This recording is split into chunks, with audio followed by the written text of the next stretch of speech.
Hi friends, Assalamualaikum. Welcome to Banu's Recipes. இட்லியோட taste அதுக்கு தொட்டுக்க வைக்கிற சட்னி சாம்பார்ல தான் இருக்குன்னு சொல்வாங்க. இன்னைக்கு நம்ம வீடியோல இட்லி தோசைக்கு ஏத்த நல்ல அருமையான சாம்பார் வெரைட்டி தான் பார்க்க போறோம். இந்த சாம்பார் வைக்கிறதுக்கு பருப்பு தேவையில்லை. சட்டின 10 to 15 நிமிஷத்திலேயே இதை செஞ்சு முடிச்சிடலாம்.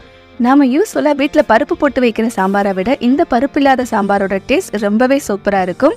வீடியோக்குள்ள போறதுக்கு முன்னாடி நம்ம சேனலை புதுசா பார்க்குறவங்க ப்ளீஸ் நம்ம சேனலை சப்ஸ்கிரைப் பண்ணிக்கோங்க. கூடவே பக்கத்தில் இருக்கிற பெல் ஐக்கனை கிளிக் பண்ணி ஆளுங்கிற ஆப்ஷனை கொடுத்துக்கோங்க. இப்போ வாங்க நம்ம வீடியோக்குள்ள போகலாம்.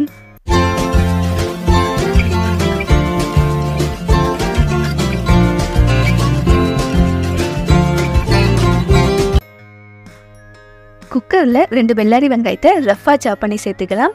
கூடவே கட் பண்ண 3 மீடியம் சைஸ் தக்காளியும் 2 பச்சை மிளகாயும் சேர்த்துருக்கேன். சாம்பாரில் மிளகாய்த்தூள் சேர்க்க மாட்டோம், ஸோ உங்கள் காரத்துக்கு ஏற்ற மாதிரி பச்சை மிளகாயை சேர்த்துக்கோங்க. கூடவே சின்ன கட்டி பெருங்காயம் ஒன்று சேர்த்துருக்கேன். பெருங்காயம் சேர்க்கறதால சாம்பார் நல்லா வாசமாக இருக்கும். இப்போ மஞ்சள் தூள் 1 டீஸ்பூன் சேர்த்துக்கலாம். சேர்த்துட்டு கொஞ்சமாக தண்ணி விட்டு குக்கரை மூடி வச்சு ஒரு 2 விசில் விட்டு எடுத்துக்கலாம். வெங்காயம் தக்காளி தண்ணி விடும், ஸோ தண்ணியை கம்மியாகவே சேர்த்துக்கோங்க. ப்ரெஷர்லாம் போடாது ஓப்பன் பண்ணி பார்க்குறேன். பாருங்கள், வெங்காயம் தக்காளி நல்லா வெந்திருக்கு. இதை ஆற வச்சுக்கலாம். வெங்காயம் தக்காளி சீக்கிரமாகவே ஆறுறதுக்கு ஒரு தட்டில் தண்ணி ஊற்றிட்டு அதில் இந்த குக்கரை வச்சோம்னா சீக்கிரமாகவே ஆறிடும். இது நல்லா ஆறின பிறகு ஜாரில் சேர்த்துக்கலாம். சூடோடு போட்டு அரைச்சிடாதீங்க, அப்புறம் மிக்ஸி ஆன் பண்ணும்போது எல்லாம் வெளியே தெரிச்சிடும். இந்த தண்ணி வேஸ்ட் இல்லை, இதை சாம்பாரில் சேர்த்துக்க தான் போகிறோம். இப்போ இதை பேஸ்ட்டாக அரைச்சிக்கலாம். இப்போ ஒரு கடாயை அடுப்பில் வச்சு ஸ்டவ் ஆன் பண்ணிக்கலாம். கடாயில் 2 டேபிள் ஸ்பூன் எண்ணெய் சேர்த்துருக்கேன். எண்ணெய் சூடானதும் 1 டீஸ்பூன் கடுகு உளுந்து 1/2 டீஸ்பூன் சீரகம் சேர்த்துட்டு இதை பொரிய விட்டுக்கலாம்.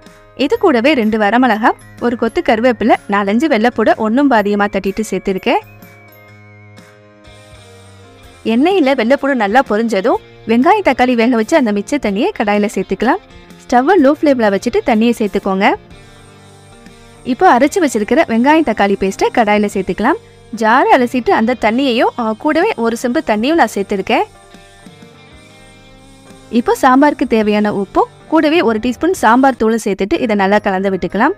இந்த சாம்பாருக்கு மல்லித்தூள் மிளகாத்தூள் சேர்க்கறத விட சாம்பார் தூள் இல்லைன்னா புளிக்குழம்பு பொடி சேர்த்து செய்யும்போது தான் டேஸ்ட்டு நல்லா இருக்கும். ஸோ கண்டிப்பாக சாம்பார் தூள் புளிக்குழம்பு தூள் இதில் ஏதாவது ஒன்று சேர்த்துக்கோங்க. சாம்பார் ஒரு 2 நிமிஷத்துக்கு நல்லா கொதிக்கட்டும். அப்பப்போ இதை கலந்து விட்டுக்கணும். இப்போ சாம்பார் நல்லா கொதிச்சிருச்சு. ஒரு குட்டி பவுலில் இந்த ஸ்பூனில் ஒரு 2 டீஸ்பூன் கடலை மாவை எடுத்திருக்கேன். இதில் கொஞ்சமாக தண்ணி விட்டு கட்டி இல்லாமல் கடலை மாவை கரைச்சிக்கலாம். நான் எடுத்துருக்கிற அளவுகளுக்கு இந்த 2 டீஸ்பூன் கடலை மாவு போதுமானது. ரொம்ப அதிகமாக கடலை மாவை சேர்த்தாலும் சாம்பார் ஆறுனதும் கெட்டி சேர்ந்துக்கும். இந்த சாம்பார் கொஞ்சம் தண்ணியாக இருந்தால் தான் டேஸ்ட்டு நல்லாயிருக்கும். இப்போ கரைச்சி வச்சிருக்கிற கடலை மாவை ஸ்டவ்வை லோ ஃப்ளேமில் வச்சுட்டு சாம்பாரில் சேர்த்துக்கலாம். சேர்த்துட்டு இதை நல்லா கலந்து விட்டுக்கணும், இல்லைன்னா கட்டி சேர்ந்துக்கும்.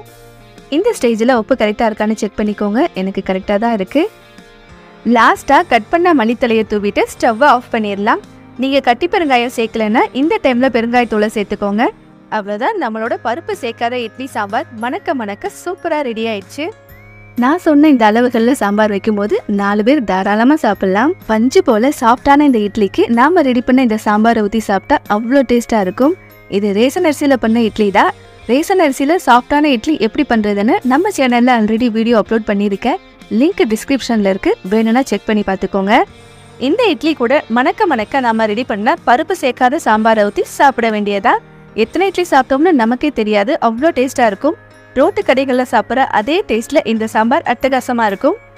கண்டிப்பாக இந்த ரெசிபியை நீங்கள் ட்ரை பண்ணி பார்த்துட்டு மறக்காமல் உங்கள் ஃபீட்பேக்கை கமெண்ட்டில் சொல்லுங்கள். உங்களுக்கு இந்த வீடியோ பிடிச்சிருந்தா லைக் பண்ணி கமெண்ட் பண்ணுங்கள். அப்படியே உங்கள் ஃப்ரெண்ட்ஸ் அண்ட் ஃபேமிலிக்கும் ஷேர் பண்ணுங்கள். நீங்கள் இப்போ தான் நம்ம சேனலை ஃபஸ்ட் டைம் பார்க்குறீங்கன்னா நம்ம சேனலை சப்ஸ்கிரைப் பண்ணிக்கோங்க. கூடவே பக்கத்தில் இருக்கிற பெல் ஐக்கனை கிளிக் பண்ணி ஆளுங்கிற ஆப்ஷனை கொடுத்துக்கோங்க. அப்போ தான் அடுத்தடுத்து போகிற வீடியோக்கான நோட்டிஃபிகேஷன்லாம் உங்களுக்கு வரும். தேங்க்ஸ் ஃபார் வாட்சிங்.